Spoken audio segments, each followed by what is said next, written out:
നമ്മളിനി നടന്നൊക്കെ ഒരുപാട് സ്കൂളിൽ പോയിട്ടുള്ളത്, ട്യൂഷന് പോയിട്ടുള്ളത് എന്നൊക്കെയുള്ള കഥ പറഞ്ഞിട്ടാണ് അവനെ നടത്തിക്കൊണ്ടൊക്കെ വരുന്നത് കേട്ടോ. നടക്കാനൊക്കെ ഭയങ്കര മടി. ഇപ്പോഴത്തെ പിള്ളേർക്കൊന്നും നടക്കാൻ വയ്യ, വണ്ടിയിൽ തന്നെ പോകണം വരണം എന്തൊക്കെയല്ലേ.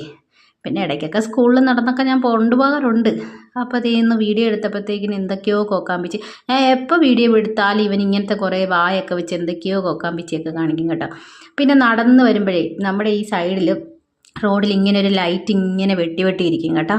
അപ്പോൾ എനിക്കിവിടെ ഈ ലൈറ്റ് വെട്ടുമ്പോഴത്തേക്കിന് രാത്രിയിലൊക്കെ നടന്ന് വരുവാണെങ്കിൽ എനിക്ക് ശരിക്കും പറഞ്ഞാൽ പേടി വരും. പേടി വരുന്ന തോന്നണ വേറെ ഒന്നുമല്ല, നമ്മുടെ അഞ്ചാം പാതിര സിനിമയിലേക്ക് ഒരു സീനൊക്കെ ഓർമ്മ ഒരു ഈ ലൈറ്റൊക്കെ വെട്ടുന്ന കാണുമ്പോൾ കേട്ടോ.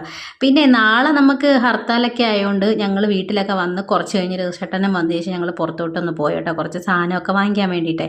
അപ്പം നാളെ ഹർത്താലായതുകൊണ്ട് തന്നെ കടകളിലൊക്കെ ഭയങ്കര തിരക്ക്, റോഡിൽ നല്ല തിരക്കാണ് കേട്ടോ. സാധനമൊക്കെ എല്ലാവരും വാങ്ങിക്കാനൊക്കെ കടയൊന്നും ഇല്ലല്ലോ, അപ്പോൾ എല്ലാവരും വാങ്ങിക്കാനൊക്കെ